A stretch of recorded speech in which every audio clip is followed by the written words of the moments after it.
Welcome, AfterBuzz fans. You are watching the after show for Notorious, where tonight we discuss Episode 7, The Chase. Stay tuned for more. You're tuning into the destination for TV superfan discussion, AfterBuzz TV. And now, let the buzz begin. Welcome, AfterBuzz fans. If you hear that music in the background, running, you know what tonight's episode is about. It was about the big chase. My name is Shaka Smith. You can find me on Twitter, Instagram, and Snapchat at Shaka Strong. Hi, I'm Becca Brown. You can find me on Twitter and Instagram at Becca B Talks TV. Hi, I'm Mariann Shaginian. You guys can find me on social media at Mariann_Shag. Hi.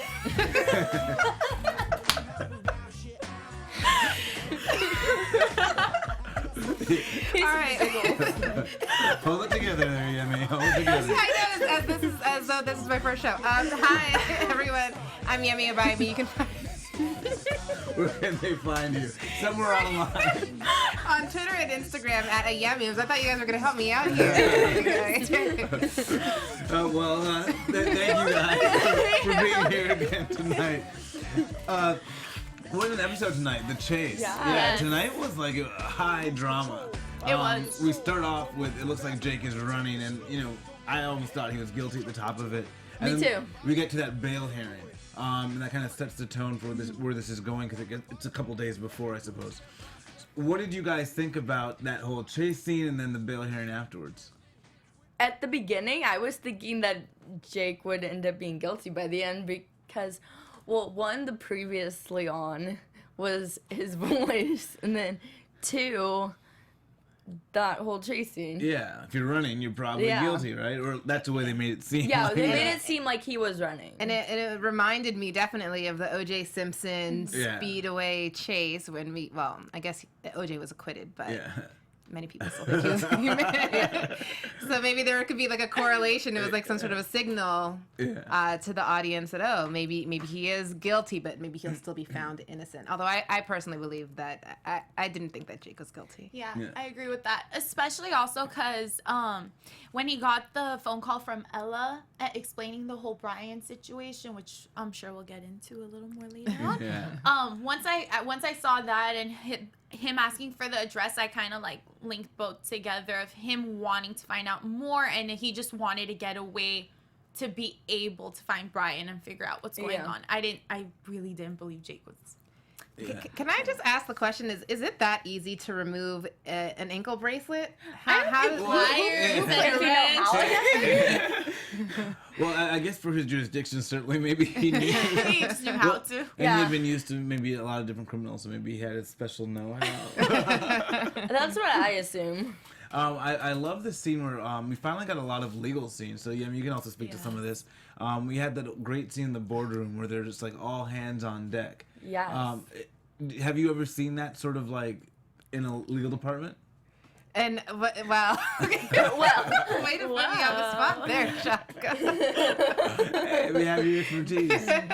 I mean, as a corporate lawyer, I would say no, but I mean, I think, but in terms of when I used to work at my law firm, you would have these huge, massive cases, especially with a lot of like healthcare clients, pharma clients, where you have these huge like medical lawsuits, and it's one big conference room, and it's like 30 team members of associates, a certain number of partners who are covering, cases in various states. So that was pretty true to life. Yeah, it's awesome. And I love seeing J.R. Richards, who we had in last week, Bradley. I love seeing him really, step up this episode. Yes, because Jake was in a complicated situation. Yeah. He wasn't in jail the whole episode, but like he was kind of like he had to make everyone believe he was innocent still because people still thought he was guilty. And what did you guys think of how Bradley really had to counsel Jake and had to be Jake for Jake? I thought he did a great job of keeping him grounded. Yeah. He kept him calm. He kind of played like Jake's cards toward himself, like asking him questions of like, what would you do if you were in my position, and like making Jake understand that you need to listen to me, you need to trust me, I'm here for you, you just lay low. Yeah, and I love seeing that dynamic. Yeah, and I thought it was great to see the level of trust that they have in one another, and the way in which Bradley knows kind of how to speak to Jake to get him to see his side or to get him to calm down or things like that. I thought it was really, an opportunity to see them be as close brothers as they are and partners in their you law saw firm. that brotherly trust. I'm interested to see if they continue to paint that backstory. Yeah. I still want to meet their family. Yeah, right. Yeah, how did they grow up exactly? Yeah, I want to see more of the how did they grow up backstory and their family. Yeah, no, I thought about that too because when Bradley got out of the SUV and I think someone said, "Oh, it's not Jake, it's the brother," and I was wondering, does the public know kind of that he has a brother that obviously doesn't look like him and Jake is adopted? How much do people know? I mean, I guess the last names. Yeah. But Julia is really caught in kind of a rough place in this episode. She's having a good time, I feel. It's so bizarre. She's got Jake coming over to stay with her, but she's dating the DA and the guy that's trying to nail him to the wall. What do you guys think about that dichotomy? I'm like, I'll sign up for that. Two really handsome looking men coming at me. No, I thought it was not feel sorry for her at all. I thought it was really even though we know they're best friends and stuff, I felt like you actually, as the audience, we actually see how close and comfortable they are with one another in this episode, with the fact that he trusts her. She's the first one he chooses to go to her house and stay there. Starts joking around of oh, my back hurts, let me sleep on your bed. You can tell they're just really comfortable and I like that. I like the relationship they have. From the second she opens the door, I was like, "Aww, so cute. When are they gonna kiss?" We're still waiting on that moment, right? Max. She's with Max. And I guess we kind of see that Max is a little bit like Jake because he kind of tries to use her and have that you use me, I use you relationship that Jake has, and he plays that bombshell tape. From the ex-girlfriend. At the time they played it, did you guys think Jake really came after this girl? I didn't know what to think. I thought it was a possibility that maybe it was an old tape from back when in his younger days, where he was maybe a little bit more hot-headed and reckless. But he's a changed man now. He started his own law firm. I thought it could be that. I think that's not too far-fetched. I don't think I trusted many people in this episode. So, yeah, I thought he could have actually went after that girl. Did it make you think less of Max because he kind of knew? I think he was just doing his job. How do we know that Max knew? Because they made it seem that Max would know from the transcript, from looking in the file, what happened. But he played the tape. He chose to only play that much of it. And then had he looked in the file where he got the tape from, the file would have said, "Oh, here's what was concluded." I think I just feel like he really believed that Jake was the main suspect, and he was just pushing it to do his job. Yeah. I don't really want to blame him. Yeah. I think he sees Jake as competition. You think so? I think so.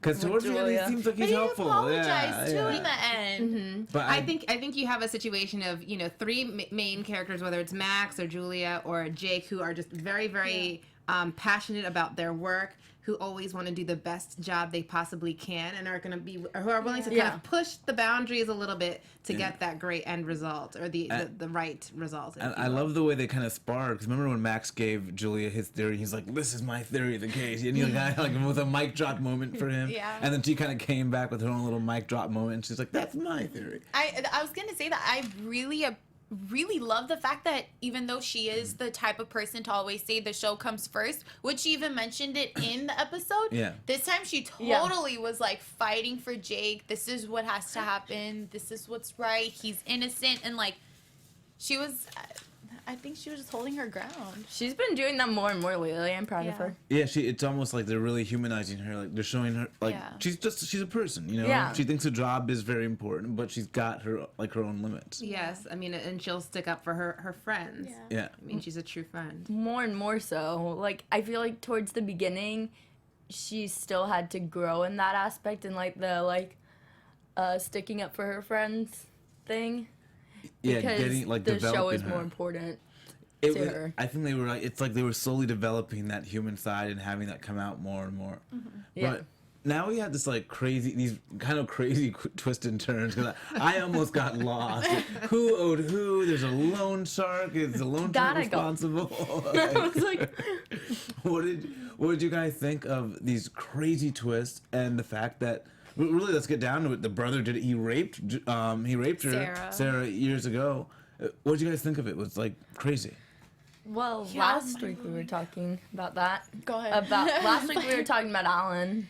That's And true. the fact Yeah. that he could have killed Sarah. But not this scenario. Not this scenario. We didn't anticipate that he would rape his sister, but but we did kind of question about this long lost child who had allegedly died at birth or died a few days we after did birth. question that, yeah. Yeah. And you know, the fact that we didn't know a lot about Alan's history or background or what his relationship with Sarah was. So yeah, I think we were kind of close to figuring out, but I don't think anyone would have anticipated a rape storyline there. Yeah. When we first saw that, the daughter on screen, Zoe, I was like, wait, so the blonde mom is gonna try and say that's her kid? No. Yeah, some adoption has gone on here. I was trying to remember when the girl walked up to the house. I was trying to remember, wait, what does the husband look like? Yeah.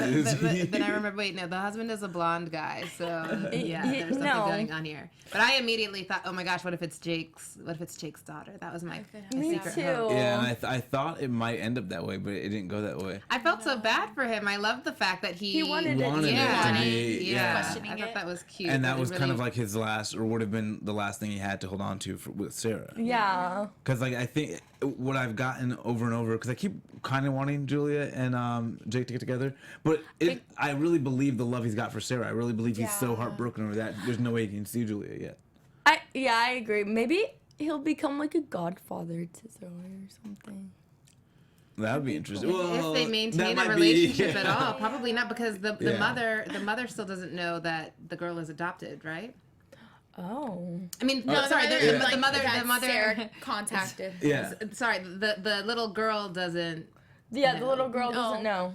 who her real mother is. Like, Yeah. Yeah. And the mother doesn't know that Sarah actually Yeah. like found them and like wired money right. to Yeah. them. The mother doesn't know who Sarah is. Yeah, that's Exactly. what Yeah, so Yeah, that's what I don't think they'll Twisted. have any future contact. But it That's was sad. it was nice to see that side of him. Yeah. Yeah. Yeah, so The family man. we had that mysterious character. So Jake goes off on a whim to find this Brian Farrington. Like, he's not even guaranteed this guy's gonna have any useful information. Would you guys have made the same choice? I think when your life is on the line, you have Yeah. to take whatever Yeah. whatever steps by any means necessary, Yeah. you know, to fight for your freedom. So I can't blame him. So- Would so- I have had the I don't know, the smarts to get to get inside the get- house and get the info and make up that story about meeting him at the at the wedding party? Yeah, And get Bradley and Ella to distract. I don't That know was if I a would have pretty been good. that Yeah, slick. that was pretty good. But before even the whole Alan thing came out, for some reason I kind of was feeling that maybe Brian was the person who killed her, because that's how they kind of lined Well, it yeah, up. they made it seem, and then I love Yes. how they did that conversation where they cut it, and it was like he only caught the tail, the forger only caught the Yeah. tail end of the conversation. That Yeah, was me too. clever. I like that. Yeah. No, I was kind of thinking maybe Brian, but I'm like, I don't think a new character. That'd be weird. Just out of nowhere. Yeah. But when Alan and Jake had the scene earlier in the episode, and Alan started basically yelling about the gambling thing. He snapped, yeah. He snapped, and I was like, oh, temper, hi. Yeah. Also with Oscar in the opening of the episode, when he was doing the press conference or whatever, when he totally put down Jake and the way he was speaking about him, in my head I was just like, wait, you hired him to be your lawyer, now Yeah. you all of a sudden you're totally going against him, and And he seemed too eager to go against him. it was just, I was like, no, I don't think you're right. But now, here's the question: at the end of the whole thing, all the charges are dropped, but he got Bradley and Ella to cut off his ankle bracelet and drive a different direction. So I would think it's obstruction of justice. Do you think legally that they would have dropped those charges? I thought that they would be held up, and they would get fined. Something would happen to them. Yeah. That was my immediate thought, because as lawyers and officers of the court, first off, as civilians, period, but much more so as lawyers and officers of the court, There for might them be some disciplinary. Right, some disciplinary action might be coming their way. So maybe we'll find out if they're suspended by the bar in the next episode. But yeah, so we had this whole acquittal, and we find out that Oscar is really guilty. What did you guys think of that twist? It was, I love this show because it was like twist after twist after twist after twist. No, I'm liking the twists. It went so many different directions in terms of it's Oscar, then it's Jake, then it's Alan, and it's, Oscar and Jake don't get along, and now with their best friends. Because even when they sat down together at the table at the end of the episode, it was like, "Hey, buddy," and I was like, "Oh, they're very friendly right now." And then of course it devolved. I've come to expect twists nowadays. And you can't get comfortable for too long with this show. Yeah. Also, I don't think, as an audience, that we wanted it to be Oscar just because he was the person at first who was it just felt too obvious. Yeah. But it was surprising though to see that it was a combination of Alan and Oscar working this, together, because we never really got to hear much about the relationship between Alan and Oscar, whether it was a close, in-law relationship or not. Yeah, I felt like the show aligned their relationship so well, because throughout the episodes we've already seen Alan talking down about Oscar and how he didn't like him, and so as the audience you would expect them to not have any sort of relationship connection. We haven't talked in months, nothing like that, and then it's like, oh my god, they both knew exactly what they were doing. So it's that twist is perfect. One thing that we didn't really find out is whether Alan, now that he's been arrested, is he going to go back and implicate Oscar? And what can they? Well, as another attorney, what can they charge Oscar with? They can't get him again for murder. Well, he's never been tried. Oh, Now right. they have him for cocaine. The charges were dropped. Yeah, he wasn't tried, and then they have him for the cocaine possession. Because Jake replanted it. Yeah, so which raised another legal ethical question. Well, at first he was the one who removed it, which is ethically wrong already, and now he's putting it back. Well, but we can recharge Oscar with murder if we get enough evidence. Right. That seems to be the missing piece. They're missing that smoking gun that ties Oscar in actuality. Yeah. Because right now, people wouldn't believe, and they mentioned this, I guess, in the show, they wouldn't believe the rapist murderer brother if he tries to implicate Oscar. So until they have that smoking gun, it seems like Oscar's going to walk free. But it was kind of cool at the end of the episode to see Max and Jake working together. It was. Yeah. After Max not trusting. Yeah. Yeah. I think it'll be a civil relationship amongst the two of them. No, I think they're mature. I think they're mature adults. Yeah. Well, let's get into our predictions for the future of this relationship in this show. And now, your AfterBuzz TV. I love it. Predictions between everything. What? Everything. We want it all. Okay, do we see Max and Jake becoming frenemies because they're fighting over Julia? Do you see Julia and Jake? Yeah, well, no, I think frenemies is a good term for that, because I think they're both Julia's gonna get caught in the middle. They're both going to be using Julia to get their stories on air, to frame their cases in the court of public opinion. They're probably gonna have to go head to head on a number of cases going forward. So I think you're gonna see a certain level of competition between the two of them. Will it be a nasty competition? I don't think so, but it'll definitely be a formidable one. Yeah, I think their ego and their pride might take over a little bit. That macho-ness in both men. My prediction is I think they will be able to get Alan and Oscar for the crime. Just because they set it up perfectly. Now if he's a billionaire with cocaine in his car, they have no idea that Jake is the one who planted it, I guess, now. Which is a little weird. But I think Oscar needs to go to jail. He's no. Yeah, I'm mad at him. I don't like it. He was crazy in that last scene there. Oh. I was like, no. You're not helping yourself at all by the way you're talking. And he smiled when he walked away, and I was just come on, that's your wife, and you feel so comfortable, or you're like totally nonchalant about the fact that like you were in on her murder. Like, well, what? She was gonna leave him. He said no way. Like, what? And when he was like, that's not true, but if it were. It was reminiscent of O.J. Simpson. You can see he caught I him. didn't do it, but if I did, here's how I did it. And it was like he caught himself. Like he was about to like confess. He was like, wait, if you're wearing a wire, let me just kind of wait. And then he was just like, oh yeah, the non-confidentiality rule or whatever, because you're my lawyer, you can't let it out, the information. I'm just like, oh, come on, dude. I'm like, jeez. You know too much. What are your predictions? You know what I want to see? Because I love the relationships. I want to see more Ryan and Ella now. Yeah, Every episode for you is all about Ryan and Ella. You're waiting on that It was one. Ryan, right? Is that what we If called I them? can't get Julian Jake, then Ryan and You Ella. are Ryan and Ella. I mean, I think I predict a kind of a frenemy relationship, but I think one of them, probably the prosecutor, is gonna like go over the line and like cross the line for Julia, so she'll end up picking Jake. Yeah. So I think that'll be.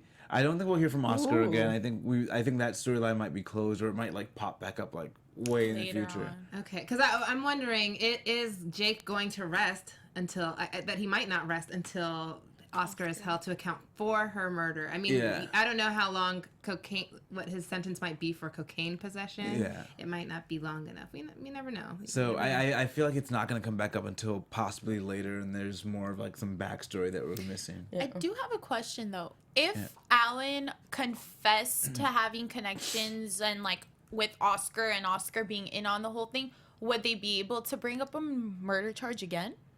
Yeah, a charge again, because they never tried him, right? Yeah. Yeah. They could. The question is, would it really stick? Because it doesn't seem like they have any evidence of Oscar But actually. he said if he confessed. If Alan, But remember, they were saying that Oh, no one would even Alan's- believe Alan because Yeah. they're going to view He's him a as a rapist and and a a- murderer. Because they would Got have it. to use that testimony in court to try to convict Oscar. oh, I So they're saying that would not really be helpful. Yeah. What'd you have?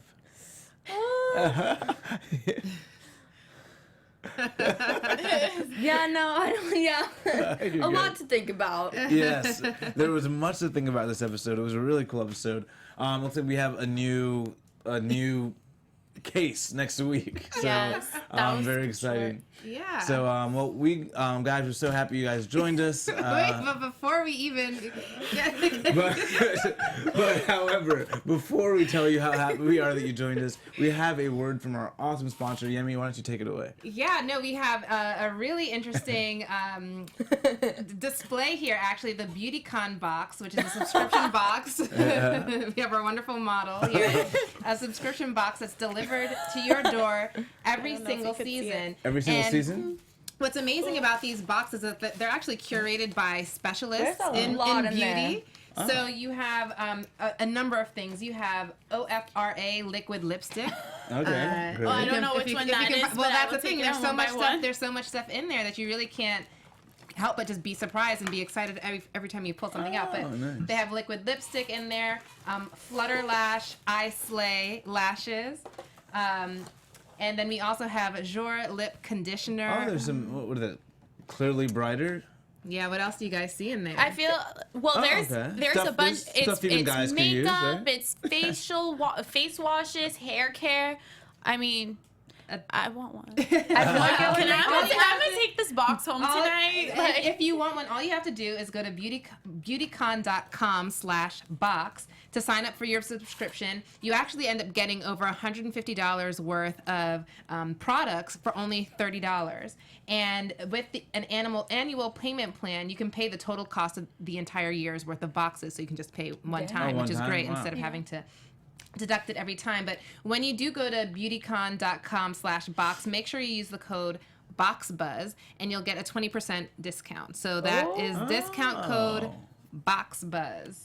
So make sure you do that. And you save $20 if you sign up for that annual payment plan. Wow, and So Christmas is that's a coming benefit. up. Yeah, so it's that's a like a great gift. I nice, was gonna like, say. It's a very that's a nice great gift. Christmas gift to pay Holiday. for that yearly. Wow, that's awesome. Yeah, and the Yes. packaging is great, and it's a variety of products Oh, yeah. that every woman needs. And And they're great products, actually. They're very good products. That's awesome. No, Well, there's thank a lot in there. Thank you, BeautyCon Box.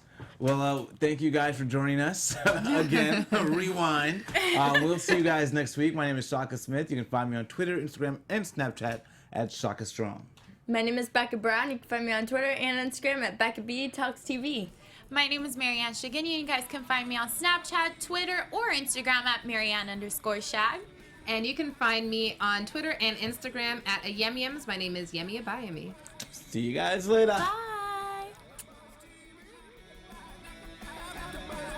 From executive producers Maria Menounos, Kevin Undergaro, Phil Svitek, and the entire AfterBuzz TV staff, we would like to thank you for listening to the AfterBuzz TV network. To watch or listen to other after shows and post comments or questions, be sure to visit AfterBuzzTV.com. I'm Sir Richard Wentworth, and this has been a presentation of AfterBuzz TV. See you later.